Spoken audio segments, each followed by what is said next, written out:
all kind of arrive at the same conclusion. They all play the same deck. I know Ryan is friends with Rahul Reddy, who we saw earlier in the tournament, and well, this actually looks more similar to Jimmy Pendarvis with that Mewtwo. Yeah, the Mewtwo could be quite big here. Yep.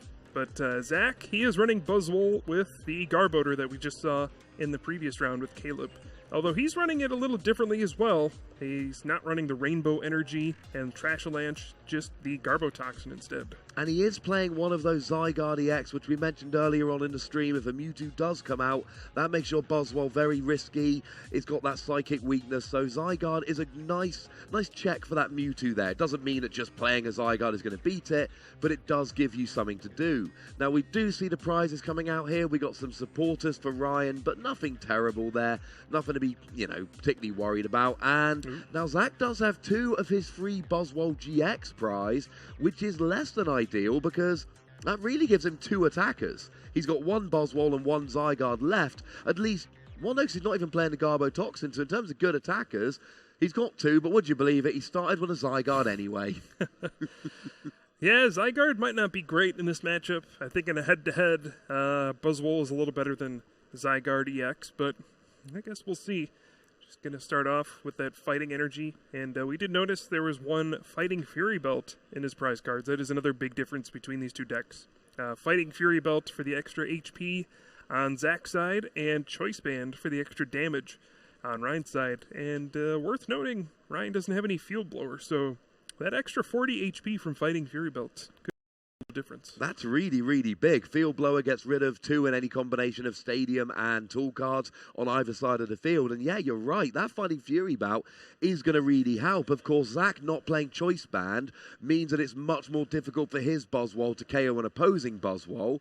But then again, him playing a Fighting Fury bout means it's much easier for his Buzzwole to survive a hit from an opposing Buzzwole. So it kind of evens it out, and it takes those kind of knuckle impact one-hit KOs we've seen so much this weekend already, almost kind of off the board for both players, it's a very interesting interaction. I do like the Fighting Fury belt. It just does mean that occasionally, and don't get me wrong, you can still one-hit KO the Buzzwole, but it means you've got to have a strong energy with that Fighting Fury belt. You cannot just rely on your basic energy like you'd normally be able to with Choice Band. Yeah, Zach, with his first search here, sees the bad news. He has 2 Buzzwole GX in his prize cards, so he only has access to 1, at least until he takes a couple prizes. In the meantime, he's going to have to figure out what he wants to do. He's going to start off with the Max Elixir, and as we've noted plenty of times, hitting these Max Elixirs is huge. He does miss on this first one, but getting that extra energy in play is really key to this deck.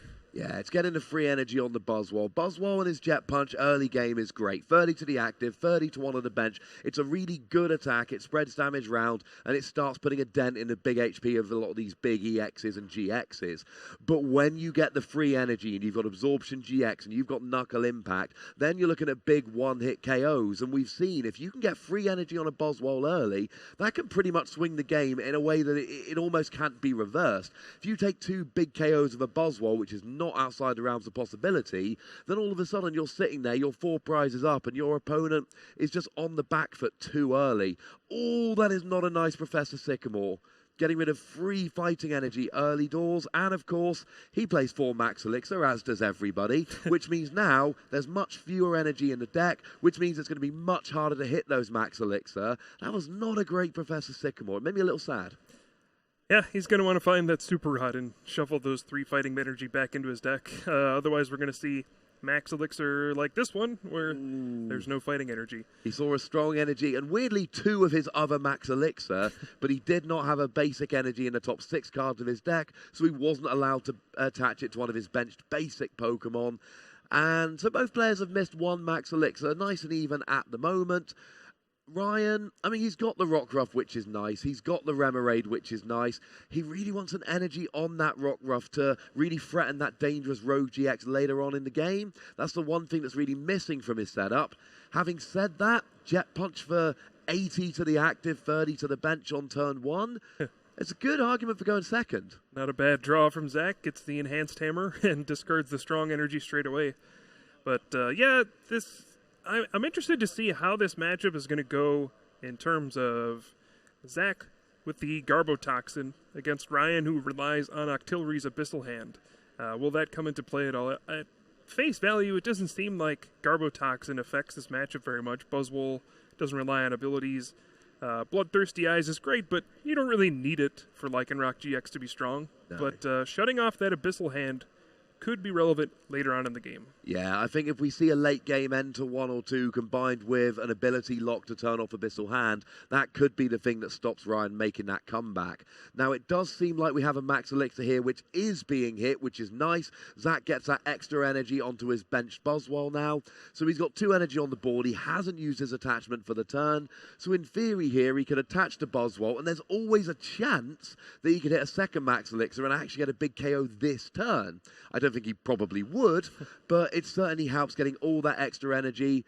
And it looks like he's content to just keep using Lance Pulse with Zygarde, do that 40 damage, and just carry on and let Ryan have his turn. Yeah, probably not where he wants to be. Turn 2, you do 40 damage in your hyper-aggressive Buzzwole deck. Your opponent hit you for 80 on his first turn, and you responded by doing 40 damage, but it's not a terrible position. Carbink Break is a very interesting addition to me. The Energy Keeper Carbink, of course, added as a tech against a lot of these kind of stall decks we've been seeing that use a lot of Crushing Hammers and Team Flare Grunts and ways to discard your energy. But going one step further and adding the Carbink Break to get some extra energy into play, that's actually pretty interesting. That could be good as it goes on if you willing to give up a prize. It's not got much HP. It often gets KO'd quite quickly, but just doing it to get that extra energy on the field is pretty cool. That Enhanced Hammer from Zach's turn actually turned out to be quite big, because if he hadn't dropped that Enhanced Hammer, then Ryan could just get a Regirocky X on the bench, and Jet Punch would actually then be doing enough to get the KO on Zygarde. So that Enhanced Hammer's actually proven to be quite big. Ryan here just goes and gets his Octillery, evolves up the Remoraid, so now Abyssal Hand is back on the field, and it looks like he's doing all right in terms of setup here. He's just now thinking, do I use Bloodthirsty Eyes? And it looks like he's getting the evolution, but he doesn't need the ability. Yeah, and we do see Octillery in play now. And no Garbotoxin on Zach's side, so that Abyssal Hand is going unchecked. Just be able to fill his hand up to 5 cards, and you can see already that's made such a difference. If Zach had gotten that Garbodor into play, we wouldn't be seeing this right now. No, that would be huge if Zach had got on that Garbodor. There'd be no Abyssal Hand. Ryan would have a very small hand of cards. His options would be extremely limited. I mean, as it is, I don't think he's taking a big KO this turn. What he is doing is putting on a lot of pressure. We did see that Zach has an Ace Roller in hand, which he could use to pick up that Zygarde, reset the energy, get rid of all that damage. But of course, Ace Roller means you're not playing something like an N or a Professor Sycamore to draw more cards, which means that you're then relying pretty much on what you have in your hand, which is not always ideal. Having said that, Zygarde now has 60 HP remaining. It means the residual bench damage from a Jet Punch will get the KO. So if Zach doesn't use the Ace Roller, you know he's got to be incredibly tempted to do so. Yeah, I have to imagine he'll go for the Ace Roller here, although his follow-up options don't seem great. I mean, you can Ace Roller, but then he's not putting on much pressure in response. That's my worry with the Ace Roller play, like I said. I mean, on the one hand, yeah, it gets rid of the energy, but what are you going to do? Just Jet Punch for 30 to the active, 30 to the bench? I mean, it's not really getting you ahead, and he doesn't get the Garbodor. He plays the Ace Roller. There's no Garbodor coming out this turn. Yeah, if he had energy in his discard pile, I could see going for the Diamond Gift, and that's what it looks like here with Carbink Break. If there are any energy in his discard pile, he can power up that Buzzwole GX on the bench and hit for a mighty 20 damage in the process. Oh, well, you can't turn down a free 20 damage. Oh, so we do see he is going for the Diamond Gift here, which is not a terrible attack, but it really is. It's not for doing damage, it's for accelerating energy. Good news is he does get to accelerate 1 energy. Bad news is he could have got more. There's just not enough in his discard pile, and that's a little bit of a pain for him. Yeah, so far Zach has not had a great start. Ryan has put on all the pressure with this Jet Punch from Buzzwole GX, and he seems to be clearly in the lead at this point, but as we've seen in these matchups, it is far from over. We do see Ryan playing out a couple cards just so he can Abyssal Hand for an extra one, kind of wasting the energy switch just so he can find a supporter, and he does Professor Sycamore, but he discards 3 more fighting energy. I think he's discarded 6 at this point. I was going to say, he's already played a Sycamore to discard 3 fighting energy. Now he's played a second Professor Sycamore to discard another 3 fighting energy. And I'm just looking through his deck list here. I mean, he's got 1 Super Rod that can get 3 of those energy back. But that seems to be the only recovery card he's playing. So that second lot of free energy isn't coming back, which means his Max Elixirs are going to be in jeopardy. Trying to get free energy on a Buzzwole is going to be significantly harder. That's a real worry at this stage. I mean, don't get me wrong. As you play through the game, you're going to have to discard an energy or 2 here or there. That's fine. These things happen. But 6 energy with 2 Professor Sycamore when you've only got enough cards to recover 3 of them. I mean, in the late game, this could really come back to hurt Ryan. I mean, he's 4-0. He knows what he's doing. He's having a good tournament already. But that is a lot of energy to have in a discard this early in the game. Yeah, the Super Rod is in his deck. I saw it when he was searching with the Brooklet Hill, but he will have to draw it at some point. And even then, it's only 3 energy he's putting back into the deck. 1 of his strong energy already got discarded by an Enhanced Hammer. So yeah, that's a real concern. But as we've seen plenty of times, Buzzwole with 1 energy is pretty threatening on its own. I certainly wouldn't play a Max Elixir if I was Ryan. Not for a little while yet. We do see the Jet Punch coming down from Ryan, 50 to the active Carbink, another 30 onto that bench Buzzwole. So quietly there, we've just seen 90 damage hitting that Buzzwole, and it looks like Zach is going to hit his Max Elixir, which is lovely for him, getting an energy onto that Zygarde. I like this. He's moving the energy around. He's not putting it all on one Pokemon. And, I mean, the question, I suppose, at this stage, does Zach know that Ryan is playing a Mewtwo? Is he preparing just in case Ryan plays a Mewtwo? Because that's what you often see from players. If they know there's a Mewtwo that could be coming, they're a little bit cagier about their energy attachments. They're not willing to put it all in one place. It's Professor Sycamore from Zach. Maybe now he'll be able to get that Garbotoxin up and running. He's been a little slow at the start here, but he has not given up any prize cards yet. So even though he's been a little slow, Ryan has discarded a bunch of his energy. Zach has been slowly building up energy on his side. So this game is far from over as we do see the first appearance of that Garbotoxin Garbodor. And my question here is, will we just see another Diamond Gift? As now there are 2 fighting energy in the discard pile.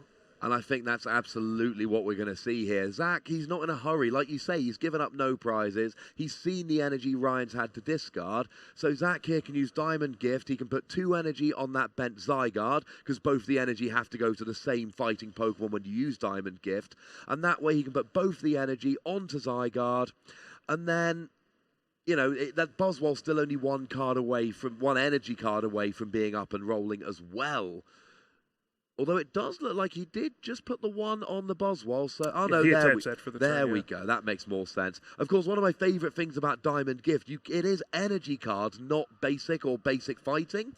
So you could actually accelerate strong energy using Carbink if you've got any strong energy in your discard, which I really do enjoy about Carbink. Yeah, the big problem, I think, is Zygarde EX just isn't a strong, big attacker. Its big attack only does 100 damage, and that really doesn't get you anywhere in terms of knocking things out in one attack. Buzzwole GX is extremely threatening, 160 damage for 3, and then with the Choice Band or Strong Energy, you can easily knock out opposing Pokemon GX. And then Absorption GX as well can get easy one-hit knockouts, but 100 is not great. You need multiple Strong Energy, Choice Band, in order to even knock out something like a Tapu Lele GX. So even though there's 3 energy on that Zygarde EX, it's really not threatening much. No, it's really not. I mean, I think Buzzwole is pretty much a better Zygarde in basically every way possible, except for the fact it's got a psychic weakness. It's a really easy one to take advantage of. Zygarde is worried about things like Golisopod, which, although we've not seen it on stream yet today, it is seeing a lot of play. There's a bunch of Golisopod Zoroark decks in the field, but other than that, it's got a nice weakness, but its attacks just aren't as good. And we do see Ryan here playing a Guzma, bringing up that Buzzwole with the free energy attached to it. And, I mean, I don't think he can do the 100 damage, but what he is doing is he's bringing it very, very close to being KO'd. I think 20 damage away at this stage. Yeah, bad news for Zach is with Garbotoxin in effect, he has no supporter card in hand and all he has is that Tapu Lele GX. So he's really running low on resources at this point. And again, Ryan does not play Field Blower, so there will be no more abilities for the rest of the game. He can get this knockout here on this Buzzwole GX, but then he's left with just a couple energy in his hand and no real follow-up. I mean, again, he does have Zygarde EX powered up, but it takes multiple turns for that to knock something out. Yeah, he's getting 2 prizes. Here is Zach. He's using a look like Absorption GX he just used there. We saw the GX kind of flip over. So he does get the prizes there. He's just kind of being hopeful that it doesn't get KO'd this turn, just so he can try and use Knuckle Impact next turn. It's not going to take much for Ryan to get a return KO, but you never know, he might get lucky. You see he's got a strong energy in hand there, so that Knuckle Impact could go up to 180. I mean, 4 energy on a Buzzwole's a lot, but if it takes prizes 3 and 4, that's not a bad thing. I'm looking through, I don't think Zach plays Field Blower either, so apparently a lot of these Buzzwole decks are thinking, I'm not worried about Pokemon tools, we're good. We'll just keep rolling with it. But both players are in a situation now where they don't have much of a follow-up. Yeah, Ryan doesn't seem to have anything, and he doesn't have access to Abyssal Hand, so I think he's passing. Oh, wow, that worked out beautifully for Zach. And it might be, I mean, if he's got a Guzma here, he could take maybe a GX KO, but he could even just take a cheeky KO on this Octillery here, go down to 3 prizes remaining, and, you know, just keep rolling along with Buzzwole. Because the other thing this gives him is time. Now he's actually choosing to retreat to Carbink here. He's not going and getting a KO. He's leaving that Octillery in the active and just going for another Diamond Gift. Yeah, he can now power up the undamaged Buzzwole GX. Knocking out this Octillery does nothing for you. Neither player can use abilities, so Octillery is worthless. But looks like Ryan may have drawn a great card for the turn. Looks like he drew an N. Not a very nice thing to say about Octillery. But when Octillery has no ability, is that a card you would put in your deck? No, and you're not playing the energy. So in a very literal way, there is no use for the card in this deck. So I'll let you off this one. But I like it. Like I said last turn, what that really did, the Ryan missing that energy gave Zach time. It gave him an extra turn with no pressure to take a KO. Now he's got free energy on that Zygarde. Not the best attacker, but it's still an option, especially if your opponent isn't drawing very well. He's got free energy on the undamaged Buzzwole, which can then take KOs on something in the future. And he's got that Garbodor up and running, so even though prizes have been few and far between in this game, Zach certainly, he's got the setup going. Ryan here, he needs to just get some attackers going. I mean, there's a free energy Buzzwole on the bench. Well, Mewtwo would like to KO that. Oh, no, wait. But remember, Ryan's used a supporter this turn. And remember, he has barely any energy left. He has discarded 6 of them, and 2 more strong energy are in the discard pile, so he is extremely low on any way to power up his Pokemon until he finds that Super Rod. So even that Max Elixir misses, even though he doesn't have a lot of cards left in his deck, but he just doesn't have energy. No, and it's so... I mean, at this stage, don't get me wrong, he had to play the Max Elixir. He had to try and get something going. But now Zach's got another turn. Maybe he plays a Guzma if he can get into one. Maybe he just KOs the Octillery. Maybe he tries using, you know, a Diamond Gift if he's got enough energy in his discard to get his 3rd Buzzwole up and running. Although he does attach the... Oh, he's definitely using Diamond Gift now. Discarding. Oh, and he's even drawing into an Ultra Ball, which he can use to get a Pokemon. Of course, he's already got Brooklet Hill on the field. And discarding 2 strong energy is just telegraphing, you know what? I feel like using Diamond Gift to attach both of these strong energy to one Pokemon. Yeah, the question is, where does he attach them? Does it go to the damaged Buzzwole that can just be knocked up at Jet Punch? Looks like, yeah, but and now if Ryan gets an energy, he can just Jet Punch and take down that Buzzwole. He does have the energy in hand, and that Octillery obviously has a Float Stone, because as we've seen, this is a game where Field Blower is not an option. Nobody likes it. Nobody's playing it. So these Float Stones are staying around. And you're right, that Diamond Gift, I mean, essentially the net use of that Diamond Gift was putting 20 damage onto an Octillery. It didn't really do that much for him. And with that Mewtwo being such a big threat, I could have seen Zach taking the KO on the Octillery there just to, you know, then KO the Mewtwo at some point, and then that's essentially 2 prizes, GX KO, and that's where all the 6 come in. It's like Ryan's deciding to Guzma for the Zygarde EX, hitting that for 30 damage and then knocking out the Buzzwole GX on the bench. I'm not sure I understand this completely. I mean, it forces Zach to retreat if he wants to get a knockout here, but I don't think Zach plans on attacking with this Zygarde EX very soon, and he could simply pay the retreat cost and attack with his Buzzwole GX, but maybe Ryan just didn't have any better targets. I think that's essentially it. I mean, that Zygarde is not getting a one-hit KO, and Zach's got a bit of work to do. He would need a strong energy and a Fighting Fury bout, which is, there goes both of those. I like it, they're listening and paying attention. So he's got the KO here, but then, you know, it's a good job he's got the Float Stone. Otherwise, you're getting rid of that energy. Let's not forget, Dangerous Rogue is always an option for Ryan's side of the board. So maybe there was a situation where the Zygarde discards energy to retreat, Dangerous Rogue gets a KO if Zach benches another Pokemon or two, and then all of a sudden, Zach's kind of running low on energy. I think that's where Ryan was going there. I think he was essentially going after the energy, or saying, fine, 2-hit KO me with Zygarde, give me time to get set up. Yeah, the problem is that Fighting Fury Belt's going to make it so difficult to knock out this Buzzwole GX in one attack. He will have to use Knuckle Impact, which means he might not be able to attack on the following turn, but now, like, with over-attaching energy, he'll be able to take this knockout. He has 4 energy, he can retreat 2 of them, and then attack with the Zygarde EX, and then still threaten a Knuckle Impact on the following turn. So Zach seems to be in the dominant position here. Ryan has never found his Super Rod to shuffle those basic energy back into his deck, and he's just been unable to put up any fight here. It does look like he's got an energy switch in hand, so if he can find himself an energy, he can get that Mewtwo on the board. There's none. Oh, wow. They're all strong energy. And strong energy can only be attached to a fighting Pokemon, or else... Well, you technically could attach it, but then it gets discarded? No, you can't attach it. It gets discarded if it ends up on a... So if you Ninja Boy'd into a non-fighting Pokemon, it would get discarded. Yep. So you can't even put it on the Mewtwo there. So strong energy is useless, and you're right. Without that Super Rod, it's... And even Dangerous Rogue now, I mean, with a strong energy and a choice band, it would be doing 200. Well, that's not enough. I mean, Ryan just does not have the options here, and I don't think Zach's going to win next turn, but I do, unless he's got he's got a Guzma in hand. Yeah, Zach's going to win next turn, as it turns out. So, I mean, Ryan really is under a lot of pressure here. I mean, and all Ryan can do here is energy switch to Mewtwo, play a Sycamore, and hope he draws Super Rod and Max Elixir, and cross his fingers. Oh, wow. That would be, yeah, that's literally his only option. And if he doesn't do that, Zach wins next turn when he plays the Guzma.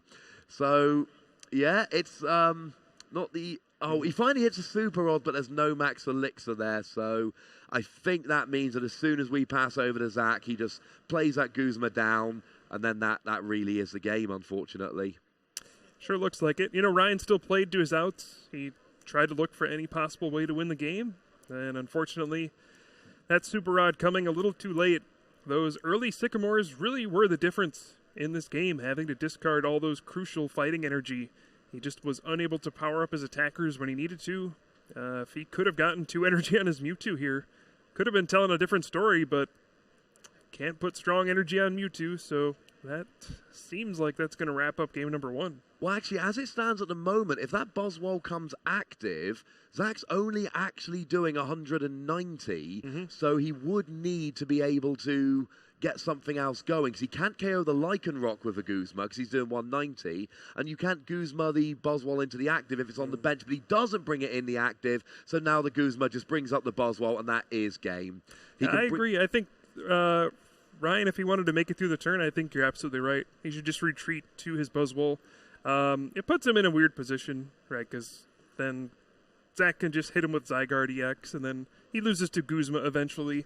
But that was his one way to make it through that turn. Yeah, I mean, I don't think it was a great plan. I don't think it was going to swing the game. You know, Zach does win game 1 there, but certainly Ryan could have extended it for a turn or two. Having said that, maybe Ryan didn't want to extend it for a turn or two. Maybe it's looking at a point Ryan knew he wasn't going to win, so not retreating was as good as essentially a concession. Just saying, look, I'm not going to win this game. Let's go to game 2, and hopefully we can pull something out in game 2, because Ryan's got a good deck. He's got the Mewtwo.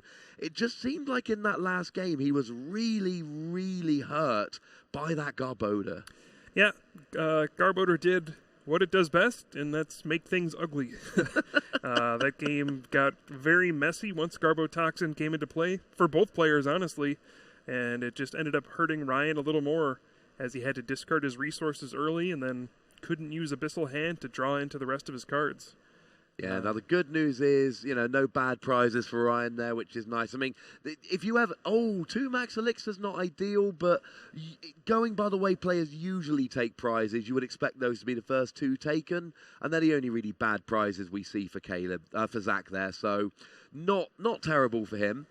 And yeah, I mean, we are actually going in the game. It looks like Ryan is partway through his first turn. He's got himself a Buzzwole using Brooklet Hill, started with a Remoraid, and yeah, just playing out his turn with the lovely Rainbow Rare Buzzwole, the very shiniest of the Buzzwole. Yep, and it is doing its best flex pose as well. First max elixir does miss for Ryan. Seems to be a common thread here so far in this match. But we'll see if he has to Sycamore away a bunch of energy this game. Oh, and I got a little peek at Zach's hand there. He did not look good. He had a couple of energy, a float stone. He might have had a supporter that I didn't quite see, but it did not look like Zach had much. Of course, when you're 4-0 in a big international championship, what's the phrase I'm looking for here? You want a very calm, very expressionless face. You want to really make sure that you're not giving much away. You don't want to look too worried when you see your opening hand, or your opponent won't play an N. Having said that, that's not much better.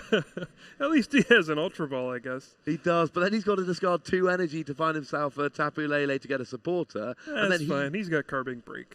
Oh, yeah, good point. Okay. Having said that, Carbink Break... He drew another fighting energy for the turn. Oh, that's so mean. Oh, he's playing 10 fighting energy and he's seen them all turn 1. But you're right, the fact that he's got Carbink Break, and Carbink Break's not the easiest card to use. You've got to wait for the right turn. You've got to make sure there's a turn where you can afford to essentially just accelerate energy without doing much damage. But we saw in the previous game, Zach found a couple of those turns. Having said that, you've got to imagine Ryan is not going to play a Professor Sycamore to get rid of 6 energy in the first couple turns this game, which will give a whole new dynamic to the pace of the game. Yeah, it looks like Zach is opting for the N instead of Professor Sycamore. Says, maybe I don't want to discard all of these fighting energy. Let's save a couple for later. Yeah, getting rid of 1 or 2 energy for Carbink Break, quite nice. Getting rid of 4 of them on the first turn of the game, maybe not. So, playing the end here, I mean, what he's really looking for, first of all, is a float stone. It's nice to get a bit of early damage, get the float stone, retreat the Trubbish, start attacking with the Buzzwole. One thing I notice in Zach's list, he isn't actually playing a Regirock EX. Ryan's playing one, but Zach isn't. So there's no possibility of a strong energy plus a Regirock to get a KO on that Remoraid turn 1. So Zach doesn't have that same pressure to get the strong energy that a lot of players would do. So just doing 30 to that Remoraid, and then you can finish it off with the residual damage from Jet Punch later. He does have Fighting Fury Belt, which gives him that plus 10 damage option. So instead of Regirock, he's saying, I can strong energy Fighting Fury Belt and still take a knockout on 60 HP Pokemon.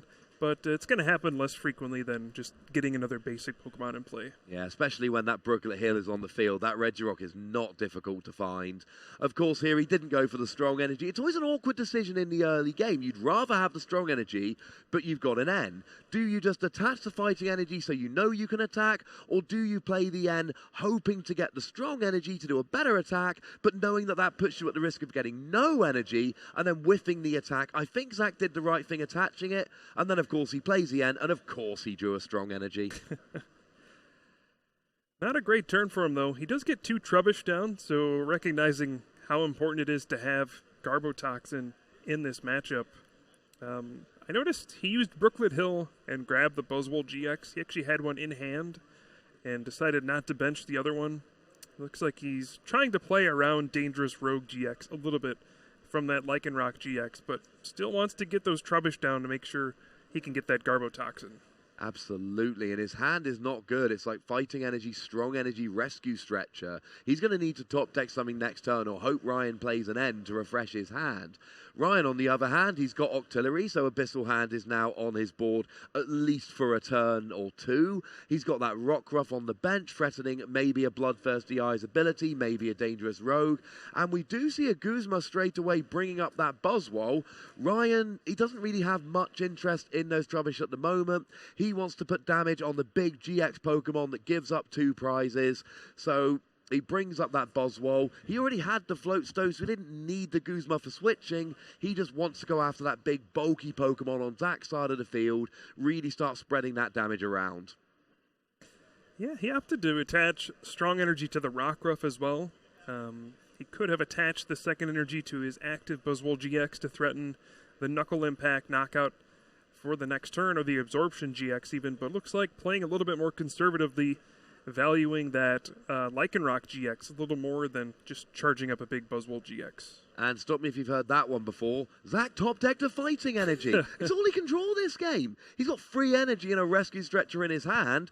And, I mean, we see he discarded 2 early game and then he played the end and just draw a whole bunch of energy. And Zach is just drawing very little but his energy this game. He's playing 1 more than his standard. Generally 9 fighting, 4 strong is standard. He's going for the 10 fighting, 4 strong. But you still wouldn't expect to just be drawing energy after energy. He's got no supporter. He's not got the Garbotoxin on the board.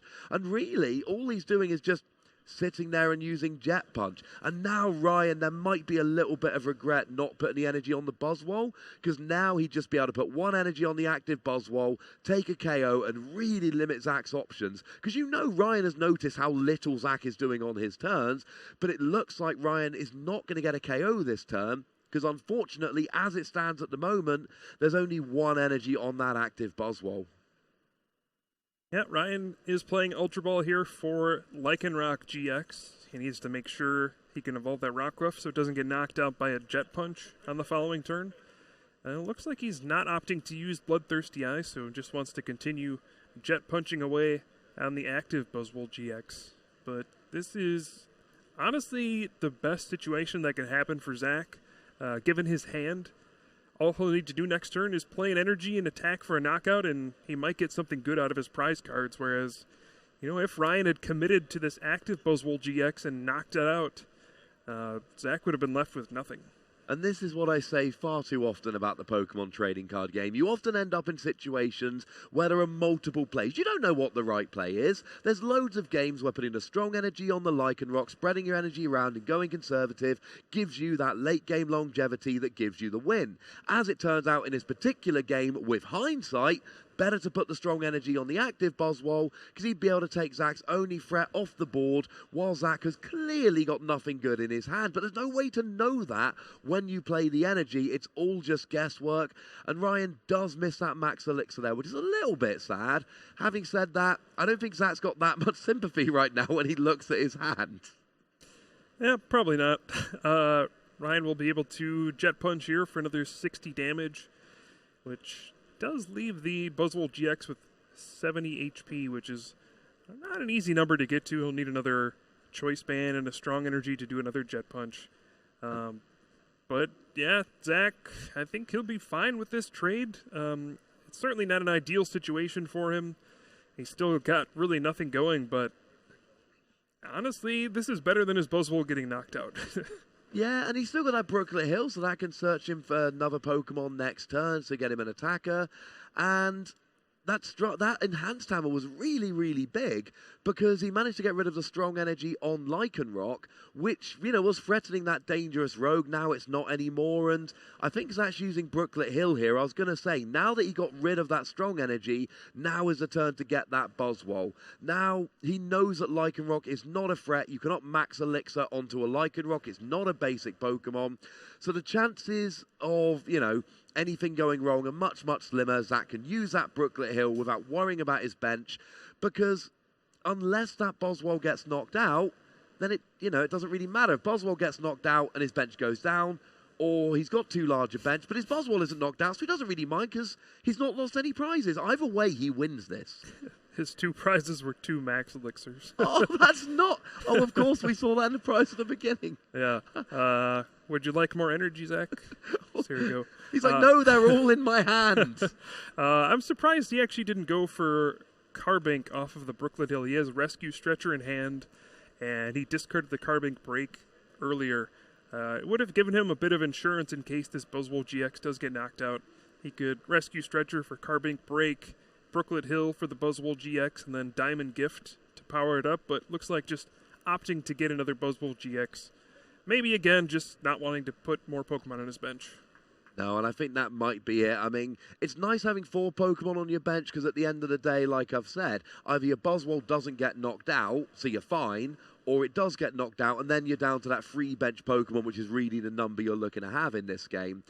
I do like the Carbink play. I think it's a very sensible play, but similarly, maybe Zach's thinking, I don't need to slow the game down at that stage. You know, it's slow enough. I just want to keep attacking. He used Absorption GX last turn, so Knuckle Impact is on the board for this turn to maybe get him another KO. And he's gonna... There's the energy switch. I spoke too soon. Turns out Dangerous Rogue was an option. Yeah. Energy Switch is not a card we see very often, but we're seeing a lot of the players from the U.S. bringing it to this tournament in this Lycanroc Buzzwole deck, and it's for situations like this. This deck is all about getting to your big attacks that cost multiple energy, and it can make your deck a little bit clunky sometimes where you just, you missed your max elixir here, but Energy Switch gives you the flexibility to say, I can now threaten this attack where it was not possible before. But now I can just take this energy that was hanging out on this Buzzwole and let's move it over to Lycanroc GX and, oh, look, now I can use Dangerous Rogue GX. And he is going to get the KO here. You said yourself, you know, that 70 damage was an awkward number to hit. He actually ended up hitting for 200, which I think said slightly more than 70 last time I looked at my numbers. Yeah, a little bit. So now Zach is in an awkward position, but of course, even if he had the Carbink, well, now Claw Slash is a genuine option. You know, doing 110, 130 if you pop on a strong energy. And Carbink Break, you know, has only got 110 HP. It wouldn't have been staying around for very long. But what does Zach do now? I mean, essentially, he needs to play those max elixirs and hope he hits them, or maybe go Carbink, but a turn later than he maybe wanted to, because he can't evolve it into Carbink Break this turn. He's got to wait one more turn to get that evolution going. Whereas, like you say, had he played the Brooklet Hill last turn, he could be evolving it right now. As it stands, he doesn't even have a way to get that Trubbish out of the active. He could, in theory, attach a strong energy double max elixir, maybe actually get a free energy Buzzwole, but then it's just chilling on the bench. Yep. And first max elixir does fail. As we said, he drew lots of fighting energy, so probably not very many left in his deck at this point. No, it's going to make it very difficult to hit those max elixirs, and if you're Zach at this stage, you're genuinely concerned about a Lycanroc. Lycanroc is not the best attacker outside of Dangerous Rogue, which is phenomenal, but Claw Slash will add up pretty quickly if all it's being hit for is like 30 damage a turn from a Jet Punch. Now, Zach does hit that second max elixir, which is nice. He's got a strong energy in hand.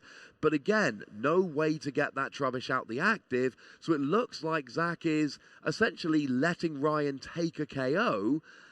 And there's still single prize Pokemon on Zach's bench. So it's not like Ryan is being forced into a 7-prize game here, because he can just KO that other Trubbish, KO that Carbink. So Ryan really moving into the driver's seat in this game.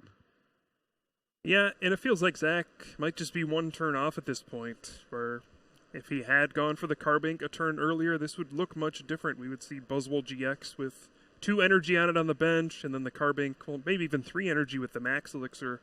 This game just would have looked much different. Now Ryan can take this opportunity, play Guzma, and hit this Buzzwole before it's ready. And then that, of course, is going to make it so that even if Zach does get the energy on, it's going to be too late. I mean, if it's not on the bench, you can't use max elixir. And Ryan here, no, he did put an energy on the Buzzwole, so it looks like we're going Jet Punch on the Buzzwole rather than Claw Slash on the Lycanroc here. And we do see a Super Odd coming out, so that's going to get him some energy, some Pokemon back.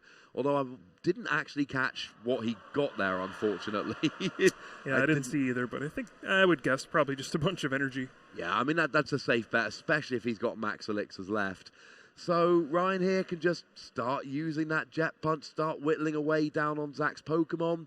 And even if Zach has Max Elixir now, there's no good targets on his bench. He'd be relying on hitting, something like an Energy Switch. And of course, he's not playing Energy Switch. He's playing stuff like Carbink instead. So Ryan here, he's playing quite slowly, he's playing quite conservatively, but he's getting the energy on the field, he's getting the damage on the field, and he's setting himself up, and Zach still is not drawing very much at all. He drew a Max Elixir.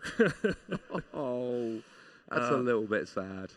Yeah, he does Rescue Stretcher for Carbink Break, but his hand has nothing. You have to wonder if maybe, his bench was full, so he couldn't even Rescue Stretcher for Tapu Lele thanks to the Parallel City he played last turn. This is just an ugly spot. I think if you're Zach, you would contemplate just conceding the game at this point. That depends on if you think you can win a Game 3. If you're content for a tie, just take your time. Yeah, I was going to say the exact same thing. This is the point in the game where you really have to start thinking about conceding. But, again, it comes down to that Game 3. If you start at 4-0, taking a tie here is not so bad. Round 1 tie, you really want some wins under your belt. But going 4-0-1, the first 5 rounds of a 9-round tournament, most players, if you asked them at the beginning, hey, after 5 rounds you're 4-0-1, most players would take that. So there is a situation here where Zach goes, I don't like Ryan's deck. I don't like my matchup against Ryan's deck. And let's face it, when he won round 1, Ryan had those really awkward Professor Sycamores. It might be that Zach thinks that right now a tie is a good situation, so let's just play this out, let's just carry on with this game, and give the lovely casters another tie.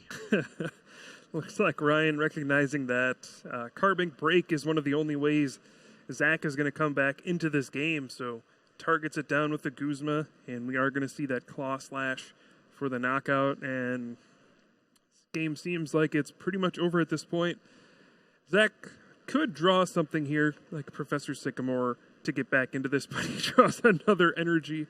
How does one man have so much energy? And there's been games where he just cannot draw energy. And there we go. Zach decides he's had enough. A man cannot live on energy alone. He concedes the game. And we're tied up at 1 game each here. Going into the final game of this match. We are short on time. We've only got about 9 minutes left. But the good news is that since he lost game 2, Zach will be able to go first in game 3 if he wants to. I'm going to guess he will. Yeah, generally players tend to like going first for some reason. Yeah. Who knows why, but yeah, everyone likes to go first. This looks like a pretty even series at this point.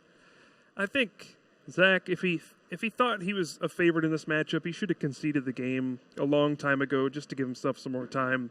He did end up winning game number 1. Yeah, Ryan had to throw away a lot of his energy, but it seems like once Garbotoxin comes into play, the Fighting Fury Belts, it just gives him enough of an edge in this matchup, I think, where he probably feels favored when he's going first. And that Carbink Break gives so much energy acceleration, it makes it so you don't have to rely on that Max Elixir as much. And now he's just in a position where he probably doesn't have enough time to win unless something weird happens, like Ryan has a Remoraid and nothing else. Yeah, and the other thing is, and this is very awkward, of course, when you've got 8 minutes for the game, Carbink isn't really an option. Carbink is a mid-game refresh. Oh my goodness, all 3 Fighting Fury Belt in the prizes. Bravo. That's not something we expect to see. Oh, that's not what you want. And of course, that could be big. Like we said, he's not playing Regirock. Fighting Fury Bout is how he does 60 on turn 1 to KO a Remoraid or a Rockruff, which of course is a genuine option. He's going first. He'll get to attack before Ryan's been able to evolve. And maybe he could get some easy prizes that way. That's not an option anymore. Fighting Fury Bout is off the board, which means there is no turn 160. And I really do think we are once again headed to a tie here because I mean, Carbink really is not an option because that's just slowing down to the point where you're going to end up tying. You know, if you really want to go aggressive, you want to get... Oh, my goodness, 3 strong energy for Ryan. What is going on with these prizes this match? The odds of this happening are astronomically low. That's not something we're expecting. The one saving grace, Ryan at least has a 4th strong energy. Oh, boy. Well, at least Zach is starting off with his Bridget this game. He'll be able to get those Pokemon out onto his bench. But with 6.5 minutes and these giant Pokemon GX with 190 HP, it's going to be difficult to get enough knockouts to win the game quickly. But if one player can start off with, 2 Max Elixirs onto a Buzzwole GX and get a turn 1 Knuckle Impact or turn 2 for Zach, hey, I've seen games end pretty quickly. I mean, that's how you win here. It is getting a super quick Buzzwole, Absorption for a KO, Knuckle Impact for a KO, and then Guzma, and then a retreat for a 3rd Knuckle Impact to get a KO. You can win essentially in 4 turns, and it's possible, but that is what it's going to take here, I think, for one of these players to take it home. Good news is Zach has a Max Elixir to start off with, and he hits a 2 strong energy. That's upsetting. You can't do that with Max Elixir. So Ryan's prized all his strong energy. Zach can find them all, but only using Max Elixir. And yeah, this does not look like it's going to be some game where one player just goes off. At least that's not the early impression that we're getting. Oh, we've got another Max Elixir? Well, we'll see. Oh, he has hit it on this one. All right, well, 1 for 2, not bad. Not bad. So, and he's got energy in hand he can attach. So, to be honest, he can't attach this turn anyway. He only needed 1 Max Elixir and a Floatstone. So, if he just attaches an energy this turn, then next turn he could start this whole absorption malarkey. And the good news for him is that there's no enhanced hammer, I don't believe, on Ryan's deck list, which means he can attach a strong energy without worrying about it being hammered away. Now, Zach does go basic energy, not strong. I think he might be worrying about enhanced. Yeah, I mean, even if you think your opponent doesn't play it, you get punished so hard if you play the strong energy and your opponent discards it. I think it's smart. If you aren't 100% positive your opponent doesn't play enhanced hammer, just play the basic energy. You can play the strong energy next turn. Absolutely, and that is generally the way to go. Of course, Knuckle Impact here is only going to do 180, no Fighting Fury Belt to pop it up to 190. Absorption's going to get the first KO, but Zach's going to need to put 2 strong energy onto a Buzzwole if he wants to Knuckle Impact for a KO here with those Fighting Fury Belts in the discard, unless he draws one from a KO, which he probably will, because statistically he should draw one every GX KO. Yeah, you would think so. So we see one difference here between these two decks. Zach used his Bridget on his first turn. A lot of these Buzzwole Lycanroc decks don't play Bridget. They want to be playing other supporters on their first turn. And Ryan actually going for Lily on his first turn. He actually Ultra Balls away a couple cards and then Super Rods them back into his deck, trying to play his hand down as far as he can so he can Lily and fill his hand up to 8 cards. That's a good play. I like Lily as a turn 1 play. It's something you can only really do with Tapu Lele, because otherwise you want to play 4 to maximize your chances of having it turn 1, but then if you play 4, you draw it when you don't really need it. So Tapu Lele really does make Lily a viable card, a really good card here. Ryan grabs his Rockruff. That's nice. I mean, there's not much he can do. He's not going to Max Elixir onto his Buzzwole, because his Buzzwole isn't on the bench. He gets that manual attachment. He does have Energy Switch, but it doesn't look like he's got any Max Elixir or anything like that. So it is just going to Zach now, and Zach's got a strong energy. So if he's got a Floatstone, which he does, he's going to get an Absorption GX KO here. We could yet see a winner. It is certainly possible. If Ryan doesn't have any immediate response, this one Buzzwole GX can go all the way. There's one GX knockout available, and then Tapu Lele GX is another one. Then all it takes is, taking down another Buzzwole GX, and we could see Zach taking the match. Now, Ryan does have plenty of ways to deal with a Buzzwole GX that has 3 energy on it. We've mentioned the Mewtwo, which is yet to make its appearance in this series, but the Mewtwo Psychic could get the knockout on that Buzzwole GX. Also, the Sudowoodo could use Watch and Learn, but this all involves Max Elixir.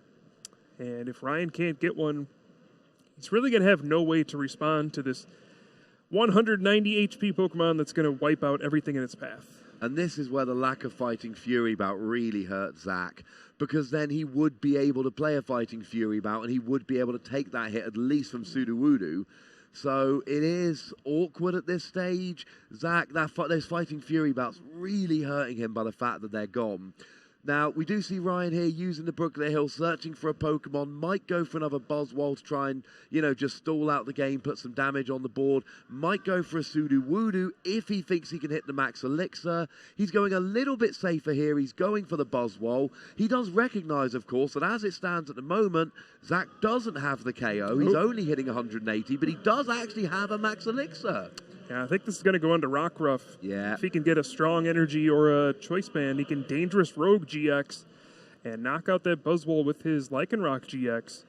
And that is one good way to swing this game back into his favor. And I think that's got to be what he's looking for here. He does have the Choice Band. All he needs is an Energy and a Lycanroc. He's already... Oh, there's the Energy. And there's a Professor Sycamore. This is a huge Sycamore. We are looking for a Rockruff, although the Rockruff would then basically guarantee the tie. So, cheer as appropriate, I suppose. There comes the Ultra Ball for the Lycanroc. Or I suppose he could go Sudowoodo, but I'm assuming he's going Lycanroc. Yeah, he's already got the energy on that Rockruff. So Lycanroc GX will be the choice. And that will pretty much stop all of Zach's aggression. All the energy is going to go straight to the discard pile. And he's going to have to go to that backup plan of Carbink. Yeah, and that is the problem here, Zach. And I love Zach's play. I think what Zach did was absolutely right. That was his one chance of winning a game in 6.5 minutes flat. As it stands, it didn't work, and I don't think Ryan's winning this game. I think all Ryan's really done here is stop Zach winning this game. Time is being called in 5 seconds, so Zach will have this turn and one more. Ryan will have 2 turns. In theory, they could both take a GX KO on both turns to win the game. But, if Zach doesn't bench a second GX here, Ryan will not win this game. And Ryan, similarly, Zach's not taking 2 GX KOs here. I just don't think it's likely. Yeah, it's incredibly unlikely. I think he almost has to go for it if he wants to try to win. He could very easily just say, oh, okay, we tie, and just kind of give it up. The only way he could pull it off is if he got a double Max Elixir onto his Buzzwole GX with a Strong Energy. That still doesn't get there, because he doesn't have Choice Band in his deck. Nope, no Choice Band, and even if he got a Fighting Fury bout off his prizes, we're still only talking 190, and Lycanroc's got 200 HP, it wouldn't be enough, so he's got Carbink Break here. It doesn't really matter. If Ryan doesn't take a GX KO next turn, well, it doesn't matter. We are headed to a tie here. There isn't 2 GXs on Zach's side of the field, which means Ryan cannot win in 2 turns. We have had confirmation time has been called in this game. So Ryan cannot win in 2 turns. Zach, unless this next turn goes in a way we're really not expecting, is not going to win in this turn and one more. So the inevitable conclusion is, unless one player chooses to concede, there is no way this doesn't end in a tie. Yeah, and that Fighting Fury belt also wraps this game up. There's no way Ryan can do 230 damage on his next turn. It's just not possible, given the situation. And it looks like Zach's going to play it out and, go ahead and use Diamond Gift. 20 damage, get some energy onto his Zygarde EX, but that is going to be it. There's just not enough time for these players to close out the third game. And there we do see the handshake. And, Ross, we have our 4th tie today. 5 rounds, 4 ties. Although I will say, the one round we didn't have a tie, we actually saw 2 victories, yes, which does help to even it out just a little bit. There are games that aren't ending in ties. Both these players were 4 wins, 0 losses, 0 ties before this game. And I think at this stage, players are going to be crossing their fingers. Please don't put me on stream. I don't want to tie. But we're seeing good games. We're seeing really good players with really good decks playing really well. We're not seeing ties because one player doesn't draw well.